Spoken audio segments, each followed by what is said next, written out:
Hello and welcome to IDFC First Bank presents Leaders of Tomorrow Season 11. I'm Sunanda Jayaseelan. On the show tonight, we're bringing you our SpringBoard series, conversations that we do pan-India with a live audience to connect better with you, the entrepreneur. On part 2 of our SpringBoard from Chennai, I'm talking about the automotive space and how Chennai is empowering the automotive growth engine of the country and of the state. Listen in to what our experts had to say.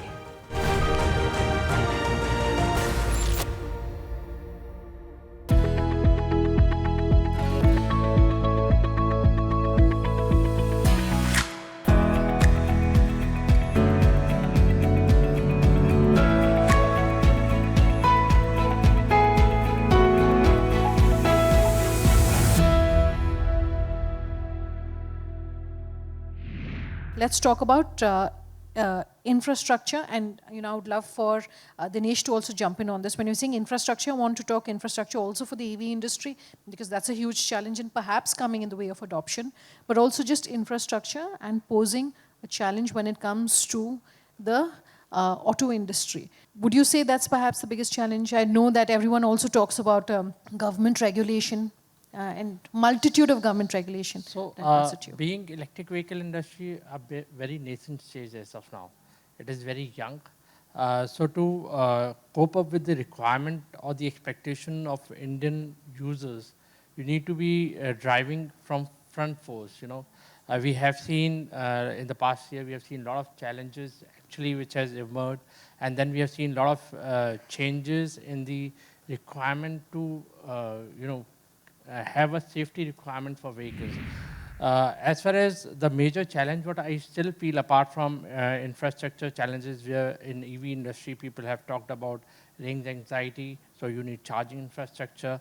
You have seen multiple changes in the requirement for the safety standards when 156 phase 2 kicked in because of a lot of fires which has happened. So these are the few challenges which we are still coping up. Sure. Okay. So that's definitely one of the challenges perhaps for the EV space. I'll come to Dinesh, but go ahead, Dinesh. Yeah, now that he's kind of mentioned about lending, I think on the other side, right, charging infrastructure is key, right? For electrification to reach the masses, you need charging infrastructure, whether somebody's going to use it or not. Again, at least the global average is, I think, what 97% of all charging is going to happen at home or at work, and the rest 3% is going to happen at public charging stations, right? It's going to be a form factor shift, right, or a form factor hangover, as you call it, right? Like, there needs to be clear awareness about how charging is going to work, and that you're not going to be charging as often at public stations as compared to a petrol-powered vehicle, right? And the key driver there is going to be standardization, right? It wouldn't make sense if Toyota would run on Toyota's gas and Honda would run on Honda's gas and Tata would run on Tata's gas, right? We have clear standardization. Obviously, we have petrol and diesel, but how does it make sense if every manufacturer has his or her or their own charging standard, right? That's not the way to go. So there, I think the sooner we kind of close down on one specific charging standard and then create awareness of that charging standard first among manufacturers, at the OEM level, and then at the customer level, right? There's an open standard, by the way, called CCS, and I don't know how much if you guys know about it. Today, every single car, right from the EQS to the Nexon or the Tiago, uses CCS. But then when you actually look at the two-wheeler and three-wheeler space, it's completely different, right? Right from the Olas to the Aethers till the regional brands, everybody uses a different standard. And yeah, the sooner we kind of get on board one single standard, and that's essentially what we're trying to do. Little segue into what we do is we're making India's first electric motorcycle that can use the CCS standard. So from day one, you have access to almost 5,500 charging stations today. Please go ahead and ask your question. If you could introduce yourself and whom the question is for. This is Kumar. I just want to check on the cost of the EV vehicle. So, for example, 5 years after 5 years. What is the charge on the battery swapping or maybe the changing of the battery and all these kind of things when compared to the fuel? We are talking about the fuel versus electric. So then the electric consumption and maybe after 3 years the battery cost that we are not talking now actually. So that I understand it's no on the higher side. My opinion on this is going to be a little controversial, but I'll go ahead and say it anyway. But so, do you ever think about changing the engine in your vehicle? Not engine. Never, right? You never change it, right? Yeah. I think that's where we need to get to. Or in some cases, it's already there, right? What we're looking at is, at least if I were to speak for myself, we're looking at a vehicle that can have a battery that lasts the lifetime of the vehicle. And when I mean lifetime, I'm looking at a 10 to 12-year life of the battery, where I can give you a warranty of what 80% on that, right? So I'm not going to just say, yeah, trust me, you can have a 10-year life on your battery. And today, almost all electric cars in the market today come with an 8-year or a 1.5 lakh limit. The warranty actually, what is for two-wheelers I'm talking about actually.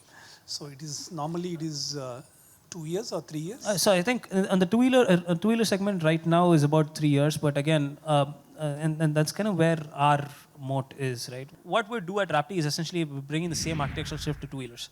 So the goal for us is, or rather, the way I like to see it is, if mass adoption of electric vehicles has to happen organically, without subsidies, without reduction in rates, blah, blah, blah, it has to happen because electric vehicles are seen as a direct, outright upgrade to a petrol-powered vehicle. And I personally believe that's possible, and that's what we're working towards. I think Shiva also has a perspective. Go ahead, please. Nice way of saying that, do you replace an engine? So there is another perspective. So when you have a technology shift, right, you have challenges and you have opportunities, right? So that's how technology shift happens. So one way of looking at it is looking at the battery as kind of similar to an engine. Another way is looking at it as a fuel. So that will be a day. I mean, I'm very bullish about electric. So there will be a day when you will be sold an electric bike or a car without the batteries, and batteries will be pay by use, like you do the petrol, right? When the standardization of the batteries happen, and it will happen. I mean, and this day is not too far. Maybe in a decade's time or less than a decade's time, you will find that all you need to do is just go to a petrol station, kind of a battery station, plug a new set of charged batteries, give away your discharged batteries, and drive on. You know, you don't pay upfront for the battery, but you pay by the use of the battery. Battery swapping. So this would, in fact, these are certain things which are linked to the legal framework, because today you can't sell electricity on the private domain. You know, there is this electrical law which says that you need to, I mean, the Ministry of Energy will have to make amendments to the law. So all this will come in place as the industry evolves. They will come in place, and that's a big opportunity for many of the SMEs, I would say, to look at this space of providing charged batteries. Sure. Either one of you, yeah, please go. So we are sitting in a year where the transitions, I agree with him 100%, that the transitions will happen. As the need develop, the product will be evolved. So today, if we are talking about 3 years, 8 years of the battery life, we are definitely going to talk about much higher, and even the prices will come down with the economy of scale coming in, kicking in. We are on the right path when we say we are talking about Indians, that we are on the right path of evolution in this sector. We are looking for a stage where we will be manufacturing each and every components, including the battery cells, down the line. Definitely the technology, the price points will help the adaptation. Yes, subsidy is required at this point of time because still people have apprehensions. They want to compare. Even we buy BMWs and everything, we go and ask, kya discount milega? So at the end of the day, price is very sensitive. India is a very price sensitive market. If you compare without the subsidy, I think the shift from gasoline vehicles to electric vehicle will be very tough. I have seen it over a period of, say, 14 years now. Whenever the subsidies are there, the sales gets increased, double, triple, whatever happened. But as the subsidies go off, the sales tumbles like anything. So this is very common perspective. So subsidies plays a very important role. The product, the indigenization, localization, and enhancement of performance of vehicle and each and every component plays an important role. So definitely this transition will happen over a period of time. Sure. So can I give you a practical one? You've heard a lot of technical words. If you are driving more than 30,000 kilometers per year, if you have your own home where you can put a charging station, if you are able to put some solar thing on your head of your house, if you have electricity policy of net metering, you should buy a car today. If any of the four things are not practical for you, wait for another year. We'll get you an economical car, electric car, then buy. Very frankly, if you're driving only 5,000, don't buy. It's time to slip into a short break on that note. Much more on the other side. Do stay tuned. We'll be back in just a moment.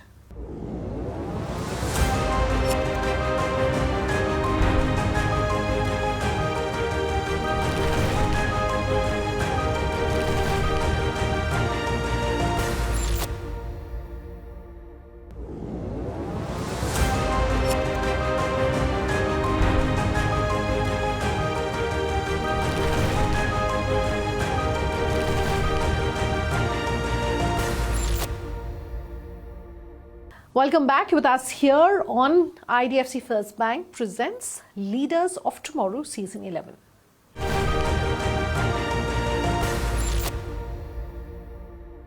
Yeah, this is Madhubala Nahar. I was very impressed with the automobile leaders coming over here. Chennai being the Detroit of Asia. And I having so much passion in this industry, but I know nothing about the industry except driving all the cars. Now my question is, if someone like me want to enter into an automobile manufacturing, I'm not telling too many big things, maybe a smallest part of it. Like here I heard him, he said, we are just 3.5 years young. So I got inspired more with that. Of course, TVS and FADAs are very old. And if there is something very small thing which can be manufactured, are there any guiding forces or any association? Suppose we have a lot of land bank and where there are electrical vehicles coming in, is there any association where we can enter and take help and take guidance how to proceed into this industry? Thank you.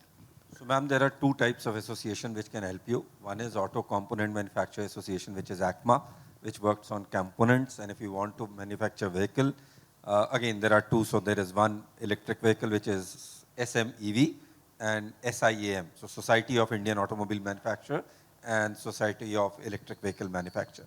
So you can take their help. They even have branches in Chennai, I'm 100% sure. I don't know who is there, but if you can get in touch with me, I'll make you meet, give contact of the General Secretary there who can help you out. In the interest of time, I'll have to take in more questions. Go ahead, please. So I'm Shaju Krishnan. So last week, or a few weeks back, we saw that in Jammu we have got some 60 lakh tons of lithium. So are the manufacturers excited about that, or is that consumers going to get benefited out of that so that manufacturers are not going to import lithium? So does that mean anything? I just want to piggyback on that question and ask if, and while you're responding to that question, also speak about present opportunities, if any, because of the green hydrogen mission announcement and impact, if likely. So like PLI, the battery, there are a lot of factories coming in to make batteries, to make cells. It is 3 years, 5 years down the line. But obviously it has given a positive word of mouth for the Indian economy, Indian abroad and everything. So it's a positive thing for us. You'll have to wait and watch how much will it get benefit to the Indian customer or actual Indian manufacturer. You'll have to wait for that. Yeah, now if I may add to it, right? So lithium forms less than 6% of any lithium ion cell, right? The bigger component that's in demand is cobalt. Lithium is fairly available and it's being mined in multiple different countries. And there are applications where you can actually remove it from ocean water as well. The compound, or rather the element that we really need to be talking about is cobalt, which there is not enough emphasis on. There's only one place in the world where you can find cobalt, and it's probably lack of a better word, the worst place to find it, right? So that forms close to about 50% of the cell, and that is where the actual bottleneck is. I feel additional to that, like she was hinting towards, you'll have to think for future of alternate energies for mobility, where no doubt electric is today the most important thing, but I feel it won't be for some of the categories. Electric three-wheelers, two-wheelers will obviously rule the market. But as you go above cars, trucks, you will find different energy coming in. Like Sir said, hydrogen. Even like Nitin Gadkari ji is pushing on 20% methanol. You'll find a lot of other things helping in to see. So India being such a diverse country, such a big country, there are a lot of things which will have to play. Only one place. So like Norway doing 80% electric can't happen in India because Norway is a very small place as compared to India. So we'll have to see we'll have to use all things. Any more questions? Maybe one or two questions before we close. Yes. I am Sri Ganesh from Chennai. I run a recruitment company called Catch Consulting. My take is that today when I go to buy a car, for instance, out of every 100 rupees I pay, anywhere from 45 rupees to 55 rupees goes as taxes and extras like right from GST to insurance and GST on insurance and road tax and registration, somewhere I think, industry body like the gentleman and the second gentleman and the industry manufacturers plus the media should, I'm not saying taxes are bad, but somewhere, the over-ambitious legislation of taxes, I think somewhere we should bring the price points down and not, especially a country like India, you cannot compare a Singapore or a UK kind of pricing, taxation, which, typically when you keep increasing the price of a drink in a bar, I won't go to the bar. I will drink in the house or I'll stop drinking. That's what I mean. You get the drift? Electric vehicle is one industry where the RTO is almost zero. Lot of states do that. Even the GST part is only 5%. As compared to GST of 28%, that additional luxury GST is also there. So electric vehicle has already been subsidized like anything. You will not find in any other automotive sector that is happening, apart from electric vehicles only. This is on the electric vehicle, but ICE doesn't have that game plan today. We are fighting with government for reducing the GST on ICE two-wheeler from 28 to 18 because 28 is actually the sin percentage of GST. So officially, yes, you are right. This is such high taxes. And frankly, it is not comparable to Singapore or something. It's an Indian thing. You cannot compare because when the GST was formed, it was compared abroad. But while doing GST, they put a number of taxes. So I agree to what you are saying. But whenever we talk to the government, they always come up with this calculation that we were charging you in 3 names this much tax. We have subsumed to form one tax and I'm charging that. So now we are presenting that we are not alcohol, where you can make it a sin tax. We are working on it, but obviously when such associations work, we'll work. But it actually becomes that it will benefit us. So somewhere if normal public also gives their voice, will help us a lot. There's just so much more that needs to be said, so much more that needs to be done for this space. But we've made a good start. I want to thank the 4 of you for giving us your perspective. A round of applause, ladies and gentlemen, for our panelists. Thank you so much. That concludes part 2 of our Springboard from Chennai. On part 3, I'm going to be doing a deep dive into personal finance. How you should be managing your wealth, why you should be managing it, but also equally important, all the macroeconomic cues.